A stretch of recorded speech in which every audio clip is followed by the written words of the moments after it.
ಸ್ನೇಹಿತರೆ, ಈ ಅಧಿಕ ಮಾಸಕ್ಕೆ ಪುರುಷೋತ್ತಮ ಮಾಸ ಅಂತ ಹೇಳಿ ಕರಿತೇವೆ. ಈ ಪುರುಷೋತ್ತಮ ಮಾಸದಲ್ಲಿ ಅಂದರೆ ಅಧಿಕ ಮಾಸದಲ್ಲಿ ಪುರುಷೋತ್ತಮ ಭಗವಂತನ ಪೂಜೆಯನ್ನು ಮಾಡೋದ್ರಿಂದ ವಿಶೇಷವಾಗಿ ಸಕಲ ದಾರಿದ್ರ್ಯ ದೂರ ಆಗ್ತದಂತ. ಅದಕ್ಕಾಗಿ ಲಕ್ಷ್ಮೀ ಸಹಿತ ನಾರಾಯಣ ಸನ್ನಿಧಾನ ಮನೆಯಲ್ಲಿ ಬರಬೇಕು ಅಂದರೆ ಈ ಅಧಿಕ ಮಾಸದಲ್ಲಿ 1 ತಿಂಗಳ ಪರ್ಯಂತ ಅಧಿಕ ಮಾಸ ಮಂಡಲ ರಂಗೋಲಿಯನ್ನು ಹಾಕಿ ಪುರುಷೋತ್ತಮ ಭಗವಂತನ ಪೂಜೆಯನ್ನು ಯಾವ ರೀತಿ ಮಾಡಬೇಕು 1 ತಿಂಗಳ ಪರ್ಯಂತ ಮಾಡಿ ನೋಡ್ರಿ. ಮನೆಯಲ್ಲಿರುವಂಥ ಎಷ್ಟೋ ದಾರಿದ್ರ್ಯ ದೂರ ಆಗ್ತದೆ.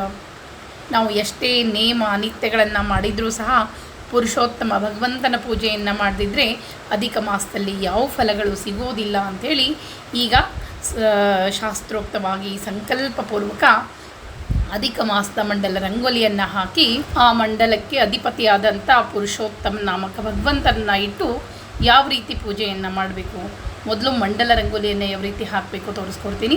ನಂತರ ಸಂಕಲ್ಪಪೂರ್ವಕವಾಗಿ ಪೂಜೆಯನ್ನು ಯಾವ ರೀತಿ ಮಾಡಬೇಕು ಎರಡನ್ನೂ ತೋರಿಸ್ಕೊಡ್ತೀನಿ. 1 ತಿಂಗಳ ಪರ್ಯಂತ ಈ ರಂಗೋಲಿಯನ್ನು ಹಾಕಬೇಕು ಅಧಿಕ ಮಾಸ ಪೂರ್ಣ. ಜೊತೆಗೆ ಅಧಿಕ ಮಾಸ ಮುಗಿದ ಮೇಲೆ ಈ ಒಂದು ಕೃಷ್ಣನ ಮೂರ್ತಿಯನ್ನು ದಾನವಾಗಿ ಕೊಡಬೇಕು. ತಾಂಬೂಲ ದಕ್ಷಿಣೆ ಸಹಿತ 1 ಕೊಬ್ಬರಿ ಬಟ್ಟಲದಲ್ಲಿ ಕೃಷ್ಣದೇವರನ್ನು ಇಟ್ಟು ನೀವು ದಾನವಾಗಿ ಕೊಟ್ಟರೆ ಅತ್ಯಂತ ಶ್ರೇಷ್ಠ ದಾನ ಅನ್ನಿಸ್ಕೊಳ್ತದೆ. ಮೊದಲೇದಾಗಿ ಮುಟ್ಟಾದಾಗ ಈ 1 ತಿಂಗಳ ಪರ್ಯಂತ ಈ ವ್ರತ ಹಿಡಿದಾಗ ಮುಟ್ಟಾದಾಗ ಮಧ್ಯದಲ್ಲಿ ನಿಮ್ಗೆ ಹಾಕಲಿಕ್ಕೆ ಆಗೋದಿಲ್ಲ. ಅವಾಗ 5 ದಿವಸ ಬಿಡಬೇಕು.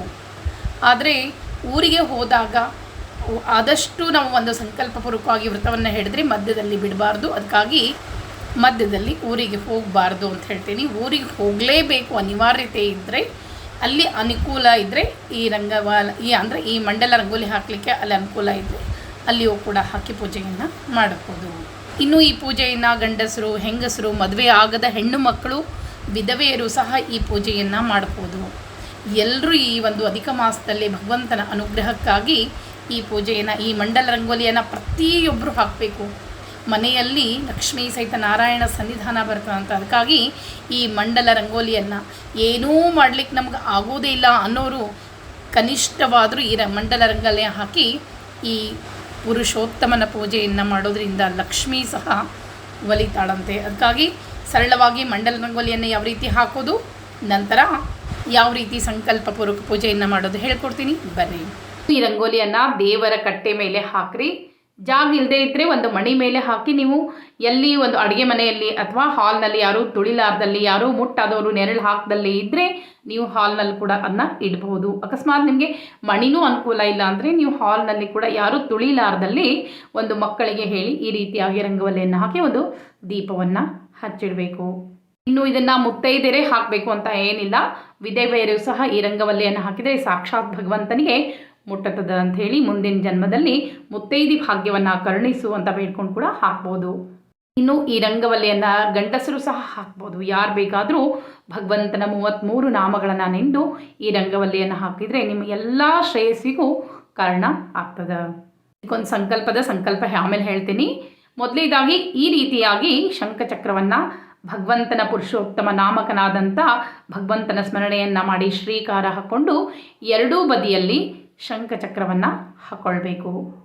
ನಂತರ ಅಷ್ಟವಸುಗಳನ್ನು ಹಾಕ್ಕೊಳ್ಬೇಕು. ಅಷ್ಟವಸುಗಳು ನಮ್ಮ ಜೀವನದಲ್ಲಿ ಅವರ ಆಶೀರ್ವಾದ ಬಹಳನೇ ಮುಖ್ಯ. ಅದಕ್ಕಾಗಿ ಅಷ್ಟವಸುಗಳು ಅಂತ ಹೇಳ್ತೀವಿ. ಅವರನ್ನು ಪದ್ಮ ರೂಪದಲ್ಲಿ ಹಾಕಬೇಕು. ಈ ರೀತಿಯಾಗಿ 8 ದಳ ಪದ್ಮದಲ್ಲಿ ಅವರನ್ನು ಅಷ್ಟವಸುಗಳನ್ನು ಹಾಕಬೇಕು. ನೋಡಿರಿ, ಈ ರೀತಿಯಾಗಿ ಅಷ್ಟವಸುಗಳನ್ನು 8 ಹಾಕಬೇಕು. 8 ದಳ ಇರುವ ಪದ್ಮವನ್ನು 8 ಹಾಕಬೇಕು. ಅಂದರೆ ಅಷ್ಟವಸುಗಳು ಅಂತೇಳಿ ಇವರು ಕೂಡ ಸಾಕ್ಷಾತ್ ವಿಷ್ಣುವಿನ ರೂಪ ಅಂತ ಹೇಳ್ತೇವೆ. ಈ ರೀತಿಯಾಗಿ ಅಷ್ಟವಸುಗಳನ್ನು ಹಾಕಿದ ಮೇಲೆ 11 ರುದ್ರರು ಅಂತ ಹೇಳ್ತೀವಿ. ಅಂದರೆ 11 ರುದ್ರರನ್ನು ಹಾಕಬೇಕು. ಇವರೆಲ್ಲರೂ ನಮ್ಮ ಮನೆಯಲ್ಲಿ ವಾಸವಾಗಿರ್ತಾರೆ ಅಂಥೇಳಿ ಅಷ್ಟವಸುಗಳು 11 ರುದ್ರರು ಇವರೆಲ್ಲ ಆಶೀರ್ವಾದ ಇದ್ದರೆ ಮಾತ್ರ ನಮ್ಮ ಜೀವನ ಸುಗಮವಾಗಿರ್ತದೆ. ಅದಕ್ಕಾಗಿ ಈ ರೀತಿಯಾಗಿ 11 ರುದ್ರರನ್ನ ಹಾಕಬೇಕು. ಅಂದರೆ 11 ಈಶ್ವರ ಲಿಂಗವನ್ನು ಈ ರೀತಿಯಾಗಿ ಸರಳವಾಗಿ ಹಾಕ್ಕೊಳ್ಬೇಕು.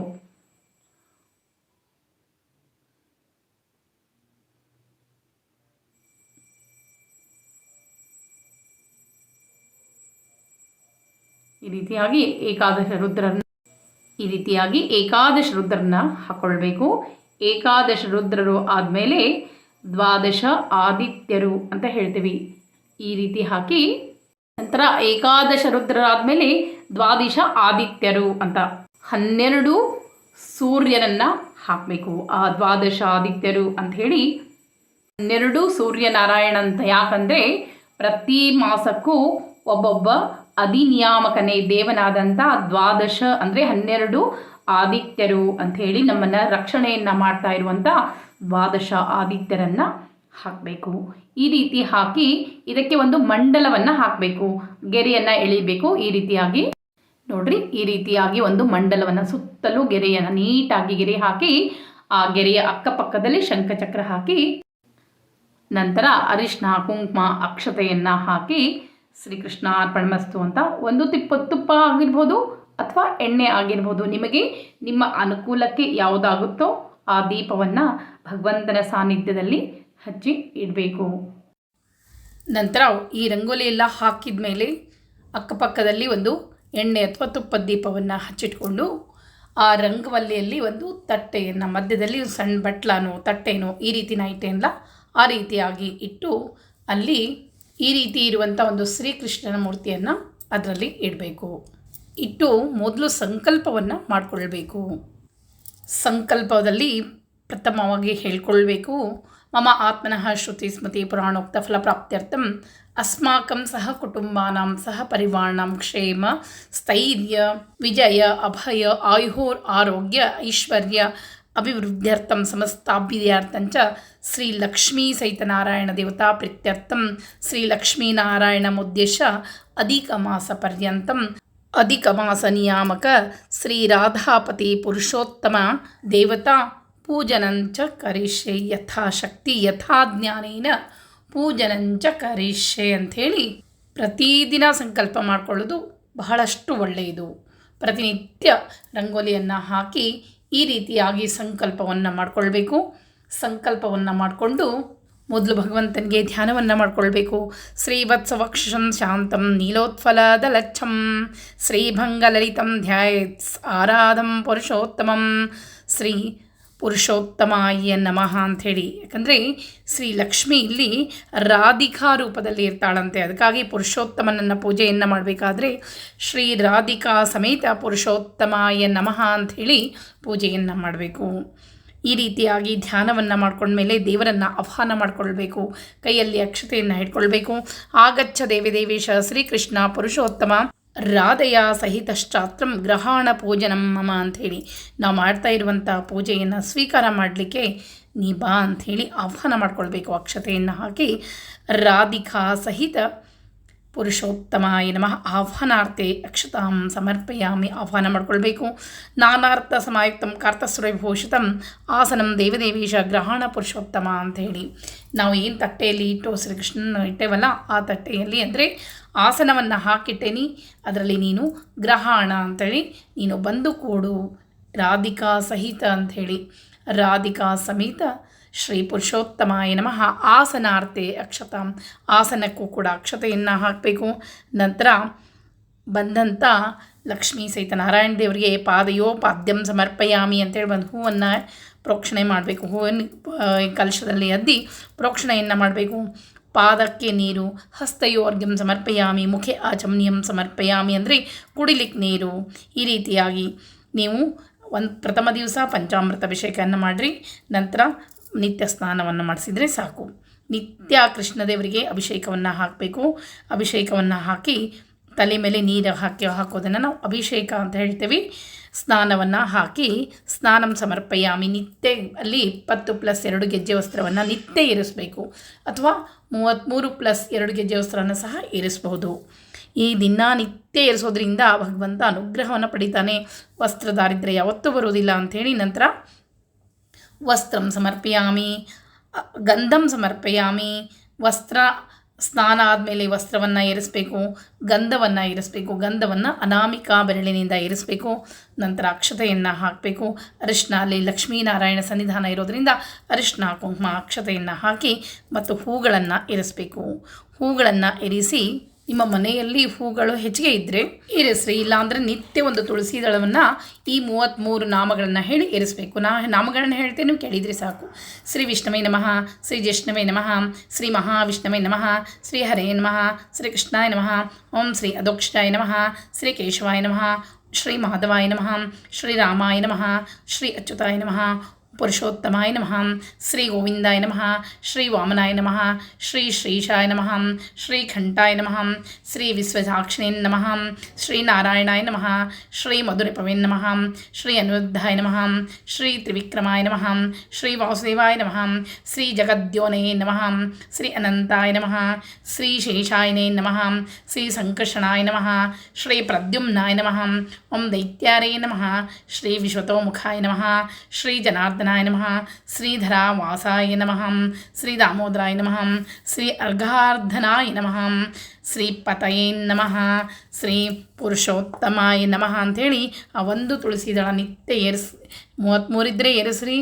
ಅಕಸ್ಮಾತ್ ಸಿಗಲಿಲ್ಲ ಅಂದರೆ ಒಂದು ಕನಿಷ್ಠ ಪಕ್ಷ ಒಂದು ತುಳಸಿ ದಳವನ್ನಾದರೂ ಶ್ರೀಕೃಷ್ಣಾರ್ಪಣಮಸ್ತು ಅಂಥೇಳಿ ಏರಿಸಿ ಈ ರೀತಿಯಾಗಿ ಧೂಪ ದೀಪ ದಿನಾ ಹಾಲು ಸಕ್ಕರೆ ನೈವೇದ್ಯ ಹಣ್ಣು ಉತ್ತತ್ತಿ ಅಥವಾ ಖರ್ಜೂರ ಡ್ರೈ ಫ್ರೂಟ್ಸು ಏನೇ ಇರಲಿ ಭಗವಂತನಿಗೆ ನಿಮ್ಮ ಮನೆಯಲ್ಲಿ ಏನಿರ್ತದೋ ಅದನ್ನು ನೈವೇದ್ಯವನ್ನು ಮಾಡಬೇಕು. ಏನು ಇರಲಿಲ್ಲ ಅಂದರೂ 4 ಕಾಳು ಸಕ್ರೆದ ನೈವೇದ್ಯ ಮಾಡಿದರೂ ಸಾಕು, ಭಗವಂತನಿಗೆ ಮುಟ್ಟುತ್ತದೆ.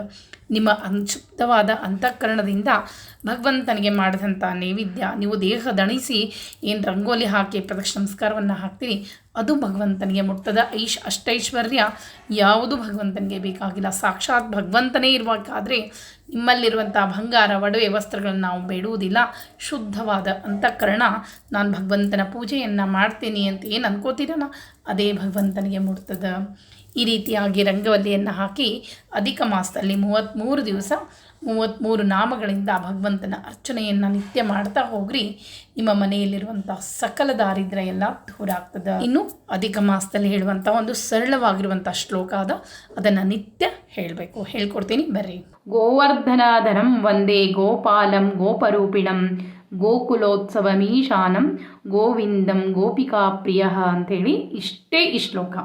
ಈ ಶ್ಲೋಕವನ್ನು ಅಧಿಕ ಮಾಸದಲ್ಲಿ ನಿತ್ಯ ಭಗವಂತನ ಸ್ಮರಣೆಯನ್ನು ಮಾಡಿ ಭಗವಂತನ ಪೂಜೆಯನ್ನು ಮಾಡಿ ಈ ಶ್ಲೋಕವನ್ನು ನಿತ್ಯ ನಿಮಗೆ ಎಷ್ಟು ಸಲ ಆಗುತ್ತೋ 33 ಸಲ ಆದರೆ 33 ಸಲ, ಕೇವಲ ನಾನು ಒಂದೇ ಸಲ ಹೇಳ್ತೀನಿ ಅಂತಂದರೆ ಒಂದೇ ಸಲ ಹೇಳ್ಬೋದು, 11 ಸಾರಿ ಹೇಳ್ಬೋದು.